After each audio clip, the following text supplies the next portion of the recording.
Chers téléspectateurs, maa ngi leen di nuyu di leen dalal suñu numéro bu njëkk Décortica bu année 2020 di leen wax bonne et heureuse année tey nag ñu ngi fii ci corniche bi ñu nar a décortiquer art bi di sculpture di leen waxtaanee lépp li nga xam ne mooy sculpture sur pierre ak Omar Pouye donc sans plus tarder dama leen di proposer ñu dem seet ci Omar Pouye waxtaanee lépp li nga xam ne mooy sculpture sur pierre.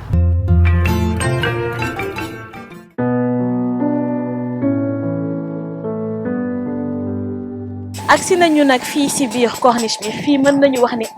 espace artistique la nag artistes yu bëri dañ fi nekk di liggéey ku ci mel ni Omar Pouye Omar yaa ngi déjà ci liggéey bi nuyu nañ la dina dalal ci Décortica Culture. nuyu nañ la bon ñu ngi leen di dalal ci suñu espace de création bi. Omar nga nekk artiste sculpteur. ok sculpteur sur pierre. waaw sur pierre waaw. yow nag dañuy faral di gis say œuvre rek fii ci corniche bi. mais duñ la gis lu bëri lu waral loolu. bon xam nga tamit bon. fii nii Sénégal maanaam bon am na ay activités sax culturelles mais tam activités yi taxu koo bëri noonu bon te man aussi artiste kii sculpteur la des fois ma participer ci ay exposition mais exposition yu bëriwul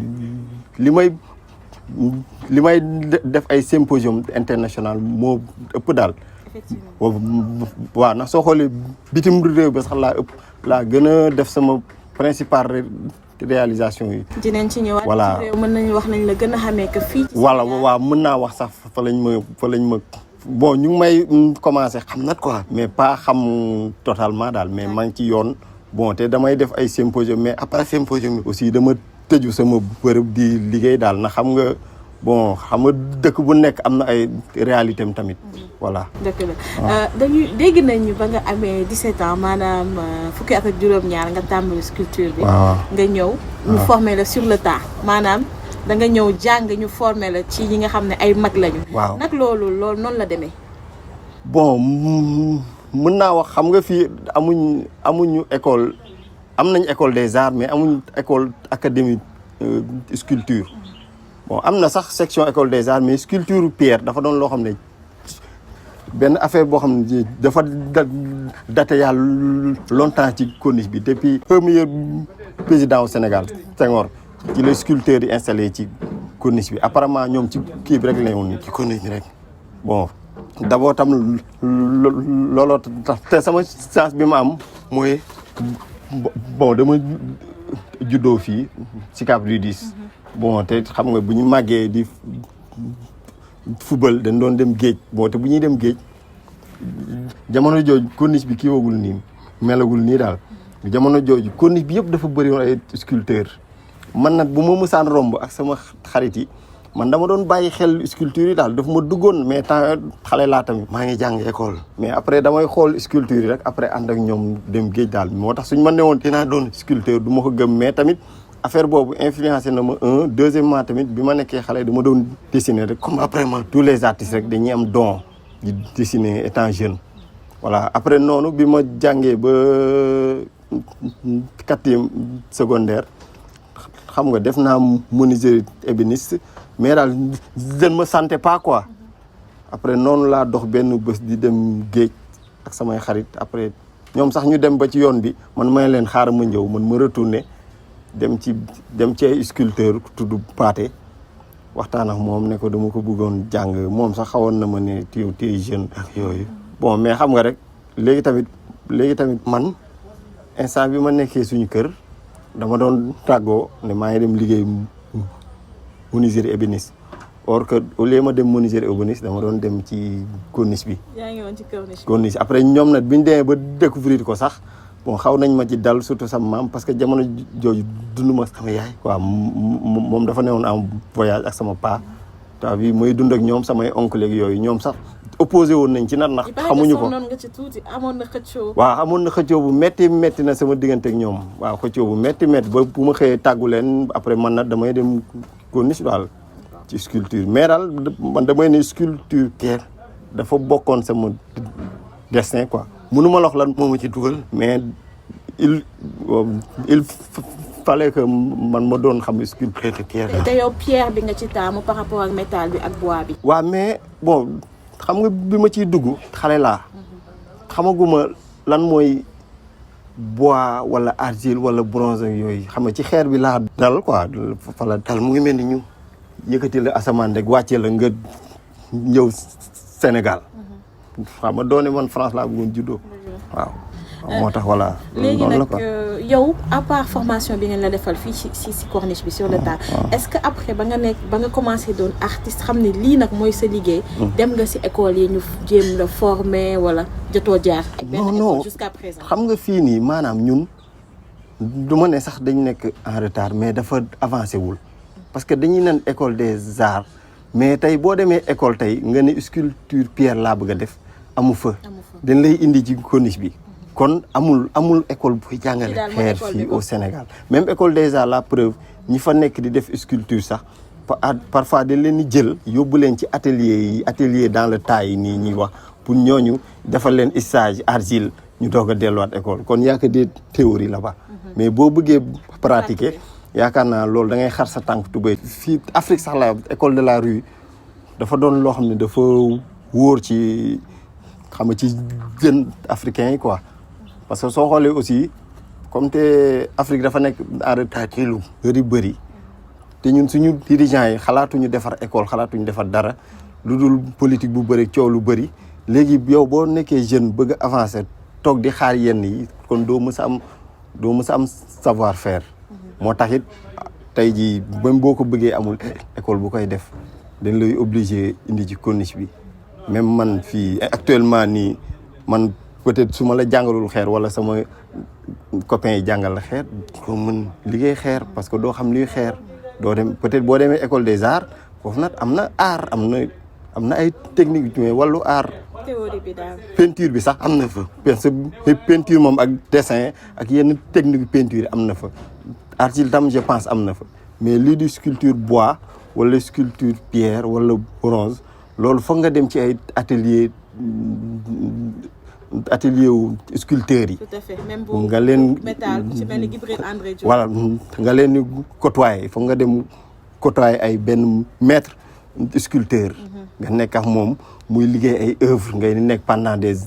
années yow su yàggee da ngay nekk un sculpteur parce que am na loo xam ne maanaam mën nañ la ko wax mais pour nga jëf ko loolu tam c'est autre chose théorie ak pratique bokkul. waaw parce que tubaab fi ñu rawee dañuy science dara mais foog ñu pratiquer ko parce que li ñu science yi yëpp li doxal àdduna bi yëpp dañ ko xalaat mais dañ ko pratiquer mu am njëriñ nit ñi di ko utiliser kon xam nga tey bu ma toogee ne xeer boo daggee fii dagg fii bien beau mais xeer bi foog nga song ko pour xam lan mooy xeer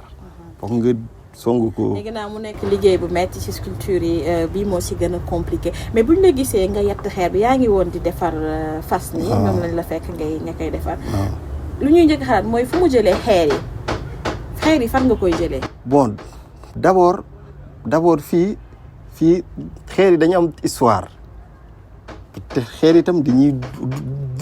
dund comme nit di dundee xam na am na yu bëri yoo xam ne foo koy wax. nit ñi dañuy kii daal daf leen xaw a jaaxal sax mais man damay fa di dem département géologie université Cheikh Anta Diop damay documenté wu ci yenn xeer yi parce que fii bon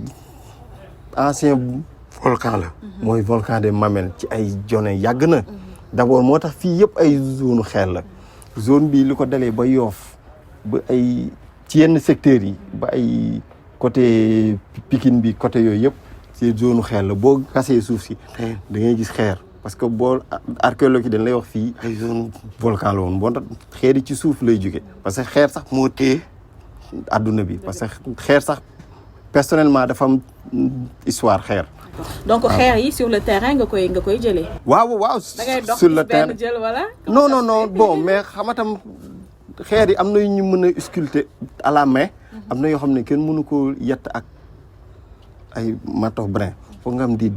disqueuse ay machine électrique parce que xeer yi dafa wutee xam du benn façon xeer am. bii ban façon la bii basalte la basalte dolédite mais ñun xeer bii nii moom lañ am fii parce que gis nga garab yi dëkk bu nekk am na garab yu fay sax nu mu amee noonu la amee xeer bu ne am na dëkk bu ne. fa la fekk baax. am na ay xeeram yoo xam ne da nga koy gis ci dëkk bi mais da ngay dem beneen dëkk doo ko gis yeneen façon xeer ngay gis. dañuy ñëw ci xeer yi. da nga dem Burkina nga def fa lu rëy. da nga dem Burkina ci symposium boobu amoon fa ci wàllum sculpture. ñu jox la granit. nga defar ci Thomas Sankara def ci portrait Thomas Sankara sculpté ko ba Burkina dañoo xëy loolu toute la presse burkinabé reprendre ko def si leen si seen une journaux yi.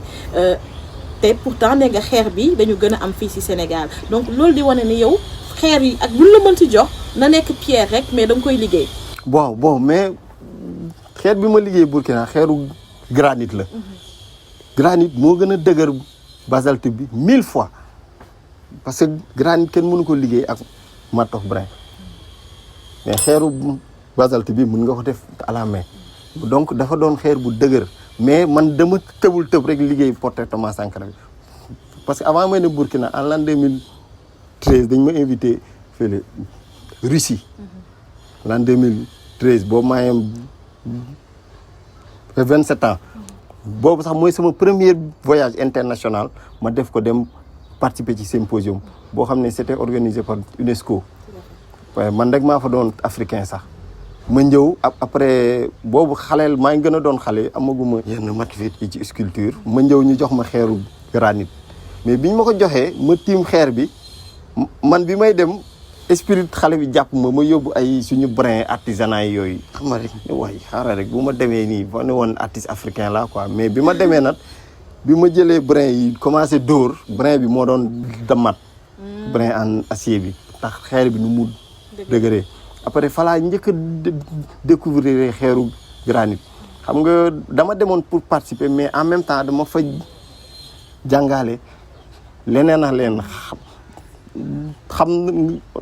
xam naa fa du xeer yi rek moo existé mais am na leneen lu existé ci international mais boo toogee sa dëkk da ngay yaakaar ni yow li ngay def rek am fekk am na leneen lu am après ma gis fa xeer boobu nag après ma amoon ay difficulté nag pour liggéey sama œuvre bi mooy œuvre bi ma leen présenté woon amoon naa fa difficulté trop parce que œuvre boobu ci xeer yi laa ko yatt benn maquette bu ndaw moo waroon ko reproduire foofu en grandeur nature bon peut-être xeer boobu c'était la première fois de ma vie ma koy gis bon affaire bi nag xawoon ma fa sonal. donc première expérience sur granit bi Russie la woon. waaw Russie laa ko amee non Burkina après bi ma fa jugee ma ñëw Burkina l'an 2016. mais bi ma demee foofu tam xeeru granit lañ fa am mais Burkina dañ fa am ay carrière benn dëkk bu tudd Lawango benn dëkk la sori na ak kii ak waaw Ouagadougou ñoom it dañ am carrière mais dañuy organiser symposium chaque 2 ans di inviter sculpteur monde bi yëpp dañ fay daje bi ma ñëwee tam ñoom xeeru granit lañ am sax mais granit bu gën a dëgër bu Russie bi parce que foofu naaj bi ak yooyu yëpp da ko jàpp ba pierre bi dëgër mais dañu ne ci nature bi nii après bi nga fa demee 2016 tam aw ma difficulté noonu parce que jot naa gis lu mel noonu Russie après 2018 ñu invité waat ma biñ ma invité nag ci laa am sañ-sañu ne damay defar Thomas Sankara quoi xam nga ci pierre granit bi foofu. mu am succès bu rëy nag Thomas Sankara. waaw am na fa succès bon ndax tam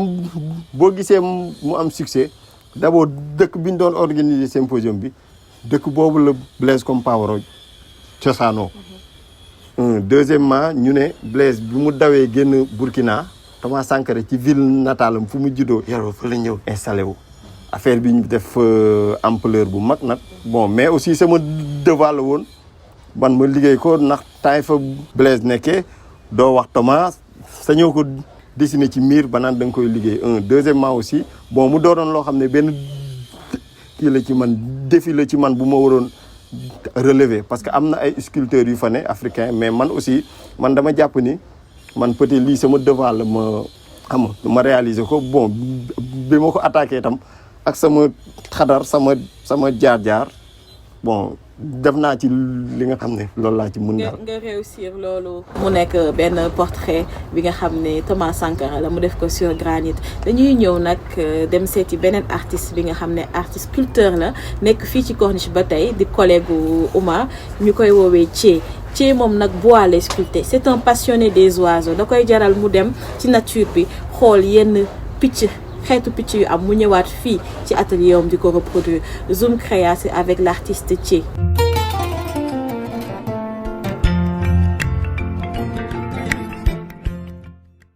asalaamaaleykum Sénégal man la ci espace de création Cheikh Ibrahima Fall fii ci corniche bi. bon man maa ngi fii ci corniche bi depuis 2002 depuis 2002 laa nekk ci corniche bi. bon nekkoon nañu point E fële ci kii bi boori kii bi station bi nekk foofu noonu fu ancien fu mairie bi bees bi nekk léegi daal foofu lañ nekkoon après ñu déplacé ñu indi ñu fii ci corniche bi. li may def nii maa ngi ko jàngee fii ci espace bi. fii ci espace bi laa ko jàngee ba mën ko. dama doon ñëw fii au temps jéembe laa bëggoon jàng mais bi ma ñëwee ne damay jàng jéembe di doxatul ma daal di viré ci sculpture bi léegi nag ci laa commencé nag di développer art bi ndànk-ndànk di yatt di dem di jaay di xam nga di taaba ba yàlla def daal tey jii nii daal man lépp lu ma bëgg a yatt daal moom ci bant waaw dama koy def. bu dee maître moom kenn jàngalu ma. kenn jàngalu ma sama ngëm-ngëm laa doon demee rek ak sama foi xam ne lii bon am na fu ma jot a jaar nag ci wàllum njàngum métier parce que nekkoon naa menuiserie doon naa def menuisier quoi. bon art bi yaa ko constaté sa bopp gis nga ni mu demee nii da ngay toog suba ba ngoon doo gis client waaw doo gis client sénégalais yi ñooy ñëw sénégalais yi ñoom ñooy ñëw mais touriste daal gisatoo ko moom Sénégal loolu moom jaaxal na ma lool sunu gouvernement bi nag war nañoo xool nag beneen pexe. mais pexe bii nu jël nii moom franchement doxut waaw ndax ñun artistes yi artisans yi gisatuñ touriste gisatuñ dara waaw doomi réew mi rek la ñuy gis waaye ñu ngi ciy sant yàlla nag. waaw man nag dama spécialisé wu ci wàllum domaine oiseaux yi quoi man mooy sama spécialité man ci xeet yëpp la ma ci dama koy defar. pentaat ginaar boo xalaat daal ci àdduna bi yëpp picc yëpp waaw dama koy defar damay dem ba ay parc Djoudj di dem ba. parc bi nekk fii nii Toubacouta foofu yëpp dama fay dem di xool picc yi di xool seen dëkkuwaay ni ñu mel ni ñuy toogee ni ñuy kiwee comporté loolu yëpp après ma acquérir ko daal di boole sama liggéey ak loolu daal koy mën a développer daal. car rapide yi moom xam nga cosaan la moom danoo judd fekk ko fi moo tax tamit xam nga te yàgg na moo tax te tubaab yi bëgg nañ ko moom moo tax ñu koy defar di ko exposer dañ ciy def ay banc ay table lépp ci car rapide bi. lee ay maal la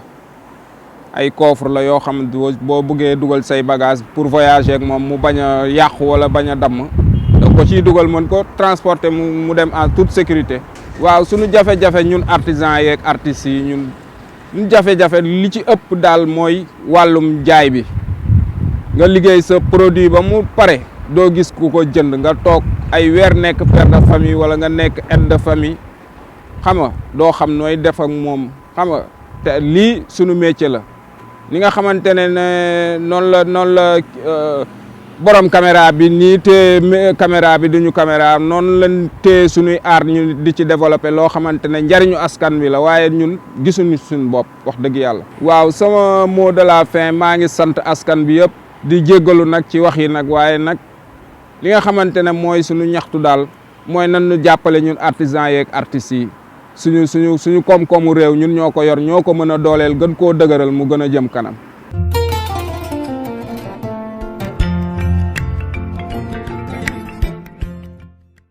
merci beaucoup Thié donc ñu ngi ba tey suñu premier numéro Décortica Culture bu 2020 spécial sculpture waaye sculpture sur pierre ñuy yeggali waxtaan bi ak kii di Omar Pouye Omar léegi dañuy ñëw ci influence bu ñu rombee ci corniche bi dañuy gis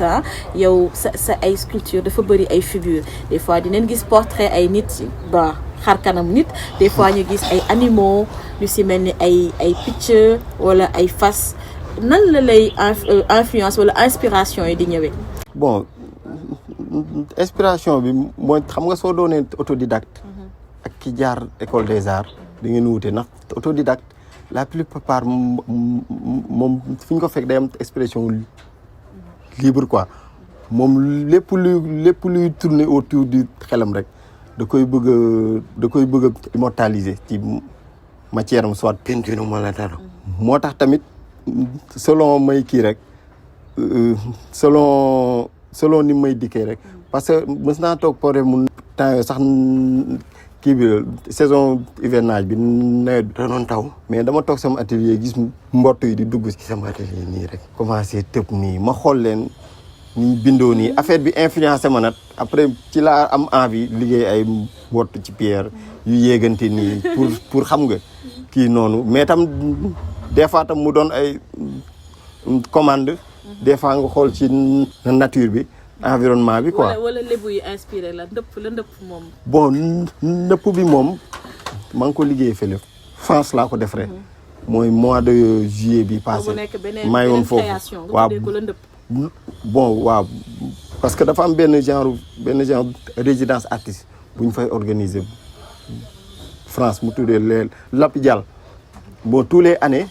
ñoom seen résidence bi ñun dañ ko tuddee les cultures du monde mooy sculpteurs yi bu ñu ñëwee dañuy liggéey seen culture dëkk moo tax foofu boo fa demee am na fa culture dëkk yëpp indien yi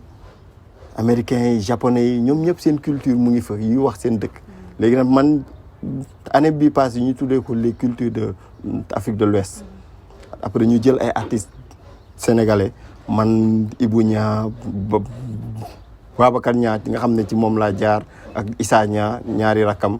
ñoom it bon ñu def seen participation liggéey seen œuvre man aussi en tant que lébu bon man ma xalaat ci ndëpp bi quoi xamb yi bon ci laa créé benn sculpture boo xam ne dama ko tuddee rituel du ndëpp quoi mais xam nga boo nee ndëpp la plupart bon benn festivité folklorique bu xew la mais boo xalaatee nan laa ko mën a liggéey œuvre c'est bizarre peut-être mën nga ko dessiner ñu sentir ko ñuy tëgg mais œuvre xam nga bon ba ndëpp la plupart nit ñi dañuy tomber en transe léegi bon xam nga du foofu rek la ñuy tomber transe moom da koy def ci tableau yi. waaw mais moom da koy représenter en figure en ndaw rabini ok la nga koy gis xam ne lii lébu la. maa ngi lay remercier di la bàyyi nga joxe sa mot de la fin. bon mot de la fin xanaa d'abord boo di leen masaw coono ci conditions yi xam naa ni affaire bi xaw na sax trop bon di souhaiter tam meilleur ba tam kii sénégalais yi ak tout le monde entier bi xam nga di leen xam nga di ñaan aussi bon jàmm dellu si ci àdduna bi daal ndax ci kaw jàmm ak salaam ci nañ mën a réaliser lépp daal di ñaan année bi tam doon année bi naataange daal xew li gën a ubbeeku ci ñëpp daal te voilà. Merci beaucoup Omar Pouye nekk suñu invité bu njëkk bu Décortica Culture 2020 bi dama leen di remercier yéen tamit téléspectateurs yi di leen jox dig daje beneen 15 jours ci beneen numéro Décortica encore une fois bonne et heureuse année à vous waaye laata loolu dama leen di bàyyi ak agenda culturel bi.